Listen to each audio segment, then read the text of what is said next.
Welcome everyone to the American Entrepreneur Podcast. I've got my incredible friends, Spurs Jesus. What's going on? Christopher Matz. And we are here live from our AE Realty office and new studio. It's a pretty cool setup. What do you guys think of this place? I love it. It's not bad, right? I love it. Yeah. Great vibes. Good color, like good lighting and stuff. Natural lights coming in. Yeah. With this lush greenery behind us. Yeah, man. Feels welcoming. Warming. This may be our next spot to do them for the foreseeable future. But man, we got so much exciting stuff to talk about. Beto, the first thing is Beto Altamirano was supposed to be here with us today, but he got tied up just a few weeks away from the race. You know, of course, he's moving 1,000,000 miles per hour. And he just had a baby boy. Yeah, like congratulations. That's huge. 2 weeks ago, he just had his firstborn baby. And so he's going to come out a little later. We'll do a little bit of video with him when he does come out. But he will not be here for the podcast. But, you know, we're excited for him. I mean, we've all publicly endorsed him. I know I've publicly endorsed him, and Cordero, you publicly endorsed him. Have you publicly endorsed Beto yet, Chris? I'm going to break some news to you. The audience this morning, I'm going to publicly announce that I'm Team Beto. You're Team Beto? All right. I'm Team Beto. I am. I was worried for a Yeah. second he was going to be like No. Gino Ortiz. I'm like, I'm Team Beto. okay. I got the hat. So, Yeah. me too. Yeah, I love it. No, he's a great guy, and we'll talk a little bit about Beto and why I like him, and I'd love to find out, you know. For me, when I first met him, Chris and I were hanging out at the Pearl at the Pullman Market. I Yep, remember. that's It right. was just had opened up like a week ago, or a week prior. And Beto comes in, and I meet him. He's this young guy, charismatic, you know. He's just really sweet and kind. We talked for about 10 minutes. And I find out he's running for mayor. Now, this is like 6-7 months ago. And he says, you know, I'd love to talk to you. He connects me. He connects on social media. We connect through our phones and stuff. And he just, right off the bat, struck me as a very, like, learning-based, like, just intentional guy. And he's young. I mean, he's 35. But I feel like I was able to connect with him on deeper levels and start to meet with him. He's an entrepreneur. So, you know, he got his start in the tech company. He owns a tech company called Iris. I've met his partners. Incredible guys. And they're also buying businesses, too, kind of like what we're doing with the American Entrepreneur Consulting, Coaching, Sales, Acquisitions, Merger side of our business that we're talking about. But they just bought a little coffee shop downtown called Shotgun Coffee. Have you guys been there? Incredible. Need to check it out. Dude, you guys got to check it out. Yeah, they're a whole roaster. They do all the everything. You can get the beans. You can get the coffee. You can get the juice. You get all the things. Oh, dude, it's good. It's good. And so, yeah, I got to meet his partners. Got to talk to him about some of the problems and challenges I see, like, with our city. And, of course, there's a lot of stuff that needs to be done. But overall, you know, in the time I've met with him, we've had some great discussions, and I believe he's what's best for the city because as an entrepreneur thinks, problem solving, it's not just let's just spend more tax dollars. It's like let's figure out how to find solutions, make people more productive, increase like the private sector, and I think that's the kind of guy that we need, you know. Plus he's just cool, which can't beat that. Yeah. So that's why I like him. Why do you guys like? Why do you like him? Go ahead. You know, for me, I think that there's a lot. Well, everything that you just said there, of course, is a good reason. I've known him for a long time as well. We met through the Spurs, and then just many other mutual connections.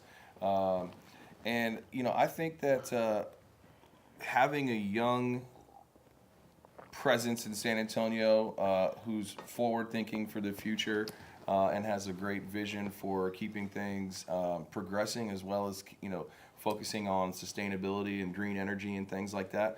It's also, I like the fact that, I mean, I know it's not that big of a deal to everybody, but the fact that he's a new father. My son is 6.5 years old, and you don't really realize it until you have a child where you start thinking differently about the future of your city, and it's kind of you think of it from a less selfish standpoint. What you start thinking more about what the next generation will get out of our city, and so I think that that's going to be something that really helps mold his candidacy and his mayoral stand here in San Antonio. What about you, Chris? Yeah, so I had the honor of meeting Beto. I came to one of our business professionals at San Antonio Mixers, and we really connected. And then I ran into him with you, Carl, down at Pullman Market, and I think he's just a man of the people. You know, Yeah. he's out doing the work. He's in the sure. streets. I mean, he's not somebody that just says something. He actually goes and backs it with actions. Sure. And it you can does. appreciate that. I mean, he's a young, energetic guy. Yeah. I love his vision for the city. I really do. Yeah. Like I said, he's a man of the people, and just really enjoyed getting to know him during this mayoral run. And I wish him nothing but the best, and I hope that he pulls it out. I know we're all rooting for him. Yeah. And he has the majority of San Antonio rooting for him as well. I feel like, I mean, when you look at polls, and I was talking to Salo about this, you know, a lot of them aren't really pushing him out there, a lot of the mainstream, you know. But for those of us kind of boots on the ground here in town, social media, business owners, you know, just the community, we see him everywhere. And we see him working harder than everybody else. And like you say, he's a family man, just had his first son. He's a man of the people. He's doing stuff, you know. So I think personally, he's the front runner. He's the guy to beat. Now a lot of people will disagree with me on that, and we got 27 candidates running. That's a lot of people. Yeah. But we'll see what happens here in a few weeks. Today's the last day to register to vote, by the way. Yeah. If you're listening to this and you haven't registered to vote yet, go today, or you're going to miss out and not be able to vote. You know, I don't know if you guys saw, but I'm actually candidate 28. No, I'm just kidding. for April Fools, I was joking around and said I was going to be running for mayor, but really it was all just kind of. You'd definitely generate some votes. Bro, Santa Cruz. Yeah, I mean, you know, I was kidding. yeah. The whole point was to eventually, at the end of the day, you know, be like April Fools. I always do a big April Fools joke. Last year, I did an April Fools joke, and I made a video that said, you know, breaking news from Woj at ESPN. LeBron James has announced publicly he wants to, you know, come to the Spurs this offseason. And that got it's gotten like 2 million views on social media. People still come up to me today and they're like, "What happened with the LeBron thing you posted? I thought he was coming to San Antonio." And I was like, "April Fools, man. It was an April Fools joke." But anyways, my whole April Fools thing was to eventually at the end of the day announce that I was supporting Beto. But I got a whole bunch of comments and DMs where people were like, "Dude, you should try it, bro. You should try running. Like, I'd vote for you." I was like, bro, me giving free tacos on Tuesdays was a joke, man. I'm kidding. But on all seriousness, though, you know, with so many candidates in San Antonio, I feel like that does kind of dilute the message for, you know, a specific candidate, which I think is kind of doing all of the candidates as a whole a disservice, you know, because you kind of don't know who to vote for if you're not educated on the fact. One of the things about Beto that I think is a positive, but of course you're going to get a lot of negatives about, is his age. What do you guys think about him being so young, and how would you tell voters who are going to go register today, because it's the last day to register if you're not registered, that his age of 35 isn't a con, it's a pro? Yeah, man, I think it's great. You know, the last candidate that was this young that ran was Henry Cisneros. You know, and he, you know, he captured that same young charisma, energy. You know, I've noticed, and 35 is young, but I mean, it's old enough to really have some life experience. 35 has some wisdom. You have some life Yeah, experience for by sure. 35. And you know, we all know some 35-year-olds that are together. children. Yeah. But Beto That was me. clearly is an entrepreneur, I mean, successful businessman. I mean, no, he's not a normal 35-year-old guy. You know? I mean, he had his own tech company. I mean, he had the Yeah. app that integrated our city. I mean, he did that at a younger age, and I mean, it just 35. I mean, he's very mature for it. If you speak to him, he has a ton of wisdom. It's not your regular 35-year-old. He's not, and he's very learning based. You know, I think a big part of it when you're young like that is your parents. He's got a great relationship with his dad. You know, he owns a successful HVAC company down there in the valley. You know, he's got great mentors and friends around him. His two partners, Beto G and Eduardo, these guys are incredible. These are his business partners at Iris. And so, you know, and he's being coached. You know, Nelson Wolf, I sat down, they had a breakfast with Nelson Wolf. Whether you like or dislike Nelson Wolf, this guy's been around for a long time. Yeah. And he's sitting there coaching and mentoring Beto, you know, on, you know, city, you know, issues and things like that. He's made his endorsement public. Yeah. And so I think it's really positive because you have the energy, you have the enthusiasm, you have a lot of good things that happen from that. So I think it's a good thing.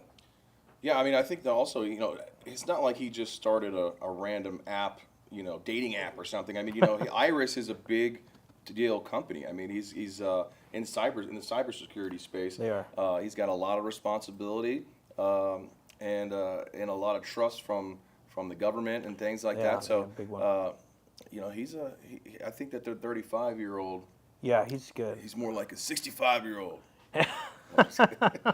Well, it's exciting. Iris, they have that big DoD contract, and that's we'll talk a little bit about what's going on in the government, but they are shoring down a lot of stuff and taking away a lot of government contracts, and so we'll see what happens. I mean, a lot of people are thinking, hey, if you have a company that gets a lot of money from government contracts, start moving more into the private sector now, because a lot of that stuff is being slashed right now, right? And so what they're doing is they're super proactive about getting out there and getting in front of small, medium, and large businesses and offering tech solutions, cybersecurity. As a matter of fact, they'll be at the April 9th BPSA Spurs Give event. So if you haven't scheduled that in your calendar yet, get to it. You'll also be able to visit with Beto and his partners. And we got a special guest. We got Spurs Jesus going to be in the house. Jesus in the house. Yeah, he's going to be at the house too. Yeah. I'm going to be there. Coyote, too. You guys on the Instagram right now, make sure you put that on your calendar, April 9th at The Rock, yeah, at it's La Cantera.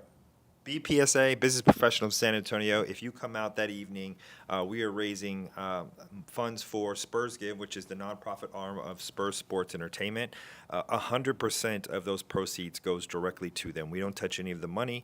It goes directly to them. So your support, your attendance matters. You're helping shape San Antonio, because that nonprofit does so much for the community, the kids. They give backpack drives, build courts around San Antonio. They do a lot of good for our city, and that's all through Spurs Sports Entertainment. So come out and raise some money, get to hang out with Beto, Spurs Jesus, and it's going to be a really a lot of fun. successful event. A lot of fun. Speaking of the Spurs and Beto and all that, one of the things that I'm, I know you love the Spurs. You obviously love developments and real estate and all that. So let's talk about Project Marvel a little bit. That's a big thing for the city. And I know from what I understand, Beto supports Project Marvel, which I think is marvelous. But what do you guys think about that and how that's going to shape the city and his candidacy? I'll tell you one thing. Not everybody's on board with Project Marvel. Exactly. There's a lot of people that are like, look, we already spent a ton of money on the Frost Center. And then the Alamo Dome, we built that thing, and that thing was supposed to bring in an NFL team. It never did. So, like, all these things that, the city gets excited about, and it's costing the taxpayer money, they kind of get them, and, it kind of flops. You know what I mean? And so there's a lot of people that are like, this is just another drain, and it's going to increase our taxes. And I'm kind of like, well, let's look at that, and let's listen to those folks, because, they may have a point on some things. It's like, I really like the idea, and I get excited about stuff like that. And I think, like, when I first heard the news, I was like, that would be freaking badass, But now I'm kind of like, okay, well, I can hear that side of it too. Why didn't more happen there at the Frost? Sure. You know what I mean? And even you and I talked about that as we have our little development that we're working on next to the Pearl. Yeah. You tried to put something down there, like a little hangout spot that never kind of came to fruition as well. And then we all know what happened with the Alamo Dome. I mean, Spurs played there for a while. We courted a lot of teams. You remember that Atlanta Falcons came and played during the Hurricane. The Saints. Or New Orleans the Saints. Saints. Yeah. They played the Falcons. They played Yeah, the played Falcons. Falcons, yeah. I remember I saw Mike Vick in the Alamo Dome. Oh, yeah. Yeah, back in the day. Legendary. That was fun. Yeah. But we never So- got the NFL team. Yeah. You know what I mean? And it's been good for the runners, the UTSA Road Runners, but, Here's the thing. I think it necessarily didn't flop because this weekend's a huge weekend for the San Antonio community. We got the Final Four here, right? So the sports world is going to be on us. Yeah. You got to give some credit there. Right. They did revamp the Alamo Dome. Yeah. They did an incredible job. I understand this Project Marvel is going to even ramp it up even more. Right. Which I support. I had Tommy Calvert on our podcast last year, and he talked a little bit about one of the reasons why the Frost development wasn't succeeding. And his initial thoughts, He's done a lot of researches on it. And if you notice, if you've been to a game, when you exit out of the Frost Center, the cones, the San Antonio Police Department, they're wonderful. But in this aspect, they direct you out of that area through the cones, and so they don't allow the consumer to get in there and actually stay around the area, which that was their vision. And so I think that the retail side, unfortunately, there wasn't an opportunity to grow that because, of course, they're directing all the audience and the consumers that go to the games out of that area, which is it's a rough area still too. It is, but it's developing. It's coming along, but it's still pretty rough over there. With the Alamo though too, listen, I mean, it's a great thought that we would love to have an NFL team, but you can't. It's not always the case where if you build it, they will come. You can't just expect we're going to put a stadium here and then let's get a team. It just doesn't work that way. But I think that in this case though, with Project Marvel, we already have the team. We have an incredibly successful franchise in the Spurs. The same folks that don't want Project Marvel are also the same folks that don't want the Spurs to leave San Antonio. So you kind of got to give the team what they want if you want to keep the Spurs happy and keep them here in San Antonio for the long haul, for the long term. And right now is the time to do it. We have the most famous athlete in the entire world. He's just turned 20 years old, I guess 21 now. But we have a lot of future draft picks between now and 2030 for the next 10 years. And a lot of cap space. So right now is the time we're building the team, and why not give them a brand new stadium, bringing kind of full circle, bringing things back down to downtown at Hemisphere where everything started a long time ago for the Spurs. But again, tying in the east side and the fact that that area hasn't really kind of come to fruition about what we thought it was going to be. We're mentioning that it's still a little rough and all that, but it is definitely developing over there. But a big part of why it's had a hard time succeeding on the east side is because the highway kind of, cuts them off from the downtown, the foot traffic being able to flow from downtown to the east side. And building this Project Marvel, they have really thought about that, and we have a land bridge that would connect the east side back to downtown, which I think is a huge thing. That's cool. For San Antonio. It really is. I just think having Wemby, like Court said, Spurs said, he's the number one most popular athlete probably in the world. He's an international superstar, and with intergalactic. Intergalactic. I mean, this guy, he's in space. He's here. He's everywhere. He'll be in Space Jam 3 for sure. And the international brands that he's going to bring in. I mean, he's sponsored by Louis Vuitton. I mean, he's bringing these global aspects into San Antonio, and I think that we just need a face to go, a sports space. This Project Marvel to coincide with that. I think it's. Well, one question is, what do you end up doing with the Frost Center then? I mean, do the UTSA Roadrunners basketball team start playing there, or what happens to that space? Did we just try to maybe do concerts there? The rodeo will forever stay there. Okay. It will also forever be a concert space, like you said. Okay. It will forever be a space that'll be purchased and owned by the county, which means that you'll have graduations there, other public events and ceremonies there. And then a space that San Antonians can also create new things. Before we got live here, we were talking about festivals and different things that could happen there. But again, just like we talked again off air a little bit about the event that happened last night, the NCAA, 3-point and dunk contest. Stuff like that. So it's not like, I know change can be daunting, change can be scary, but we don't have to say, well, what are we going to do with this? San Antonio is a huge city, 7th largest city in the nation and growing. So there'll be plenty of things that we can do with that. That doesn't mean that we shouldn't stop progress and not do Project Marvel. That'll be good. Well, the debate will continue on that, and of course, we want to hear all sides of that, and as it continues to unravel, I think the three of us are excited about it for the most part, but we want to answer some questions and maybe look at some other opinions as well on that as well. And of course, Beto will have his hands full if he makes the cut with that big project. But let's transition into the Final Four a little bit. So I mentioned to you guys, my dad went to Auburn University and awesome. Played basketball with Charles Barkley back in the day, and he knew Bo Jackson and stuff. Incredible. So I've been a huge Auburn fan my whole life, and so that's who I'm voting. That's who I'm going for. Auburn. Yeah, even though that maybe statistically they're not the favorite to win, that's my vote right They there. did play in the toughest conference in college basketball, the SEC, Okay. and they did outstanding, Yeah. really well this year. Yeah. And so they certainly have a shot. Who's the favorite? Is it Duke? Duke's Yeah. favorite? Duke would be the overall favorite. Yeah, I mean, they have the number one prospect that's going to come out, Cooper Cooper Flag. Flag. Yeah. A lot of San yeah. Antonians. I mean, it could still happen. We got the one day, the yeah. Hawks pick. It could still. We have what That's what I'm saying. Let's go. Yeah, Let's get Cooper Flag, baby. Cooper Flag is in the city this weekend, and Wow. what an incredible if that happens, if we land Cooper Flag. I mean, with Wemby and Wow. Fox and Castle. Yeah. Could you imagine? Yeah, I mean, so the That'd other be day, insane. I was just testing this out because I saw ChatGPT a post that ChatGPT predicted the next 75 NBA champions for the next 75 years. In that, I think it said that the Spurs were going to win like 7 championships. But I mean, which sounds like a lot, but really not if you think about it, because in the Wemby era, basically, it said we're only going to win like 3.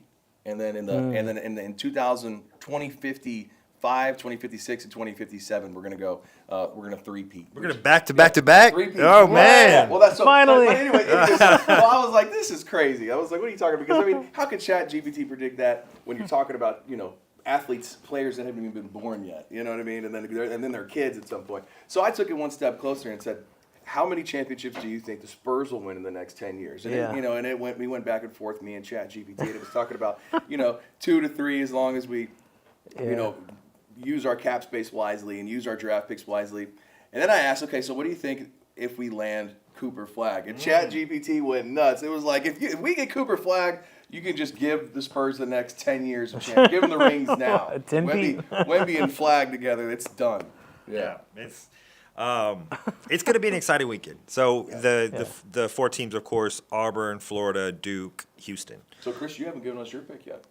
So, man, I'm a big Cooper Flag guy. I love his game. But I am rooting for the home state team this weekend. I'm pulling for Houston. Okay. I'm going for Houston. Yeah, They have the Texas number 1 team. rated defense in college basketball, and they're going against, of course, Duke, who's rated the number 1 offense in college college basketball. So Okay. that's going to be a premier matchup on Saturday night.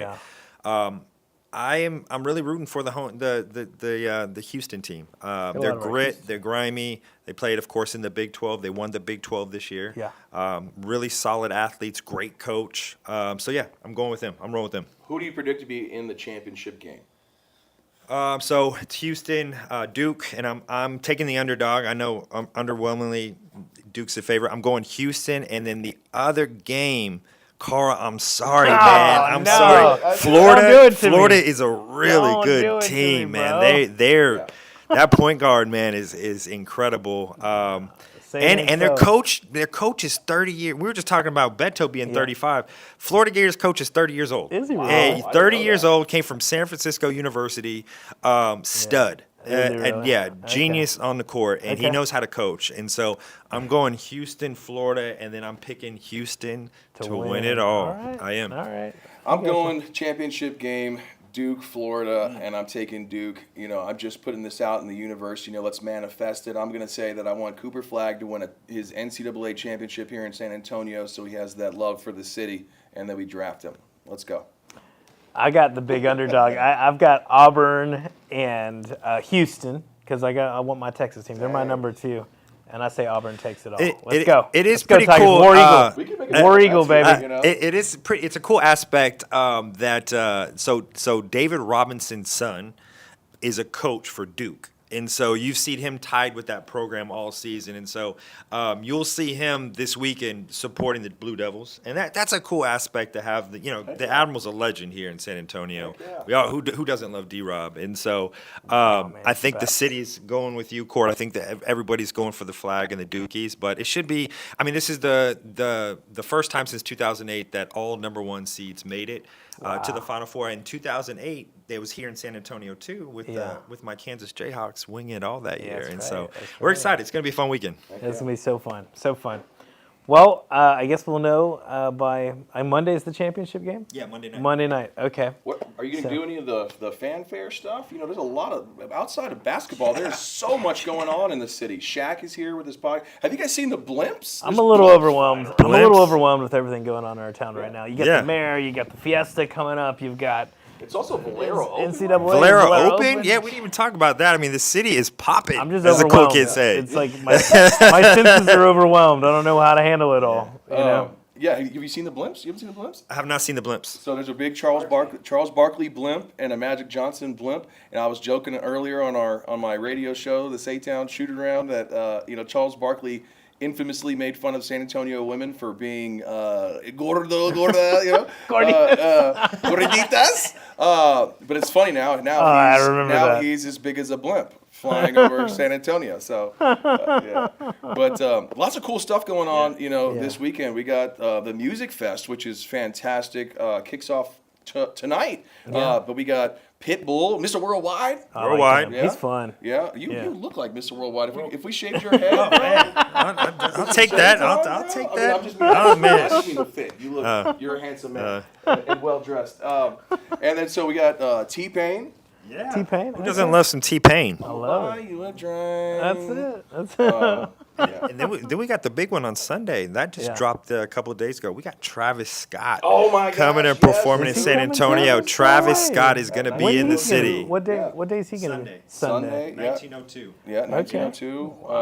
We got Doshi, Jelly Roll. We got a bunch of big acts here in San We Antonio. got All for free, man. Yeah, man. This is going to be an exciting weekend for the city. Shaq's doing his podcast live downtown. That's right. Home room. Yeah. Barstool. Barstool. Warts is going to be doing that. River Ice House. River North. River North Ice House. Yep.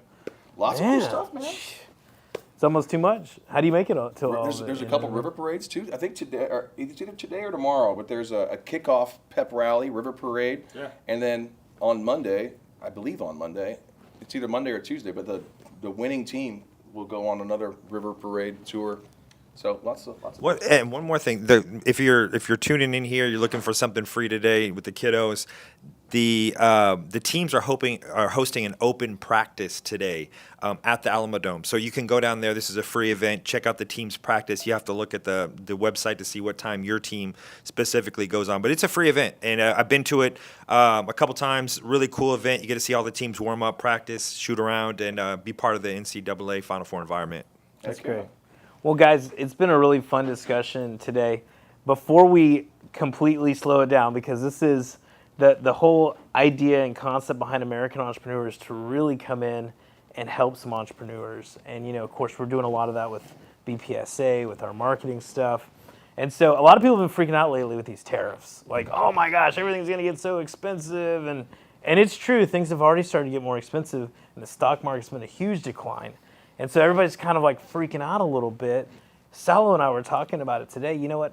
I get excited because sometimes when you see things really, looking like they're bad on the exterior, there's lots of opportunities, especially if you think like an entrepreneur. There's the best time to make moves is many times when everybody's running the other direction. So that's what I would say. I mean, what do you guys want to talk on the tariffs a little bit? Have y'all heard much about that? Are y'all concerned about that at all? I think we should have them tune into the next time we get on together and Okay. give them something to look forward to. Yeah? Okay. Yeah. At least we'll know then at that point. Yeah.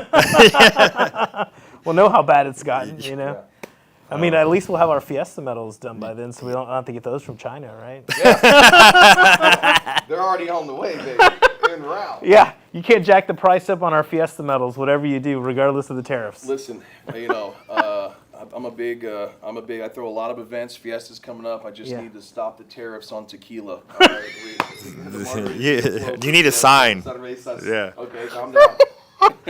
Well, hopefully you stocked up already, so you won't have to. Right, listen, in case you guys didn't know, chickens come from eggs, okay? And we need the chickens on the sticks, all right? Listen, I'm just saying. First things first, we got our priorities right on this show. Hey, man, Fiesta is a big economic boost for San Antonio. It really is. And for San Antonio's entrepreneurs. It really is. And I'm super excited about everything we have going on right now. Again, mark your calendars for April 9th, BPSA. That's next Wednesday. Yep. 5:30. It starts 5:30. 5:30. 5:30. Get there early if you can. We're going to be there. We're going to be speaking. Spurs Jesus is going to be there. Beto's going to be there. And, of course, it's going to be a heck of an event. And We got some special guests too. We got that I can't announce, but come out. It'll be a really cool event. You won't want to miss the event. While y'all are marking your calendars, also mark the same week, Saturday, April 12th, 12 to 4 p.m. Speaking of Fiesta Metals and cool things going on, my wife and I host a big Fiesta Metal Mercado. It's happening at La Tuna Ice House. Make sure you put that on your calendars. It's our 5th annual, so it's a big one. We're going to be doing some fun things there. Also have some special guests I can't announce right now, and some really cool things that we're going to reveal. It's my 15th year being Spurs Jesus, believe it or not, making me feel old. But it is my 10th Fiesta Medal ever and my 15-year anniversary medal. So it's going to be a big medal this year. So show up and get it. Awesome. I love it. Well, thanks, guys, for tuning in. We'll see you guys on the next American Entrepreneur Podcast. Later. Thanks for tuning in live on Instagram. And if you have any questions, drop them right now before I grab that and turn it off. For my man Carl.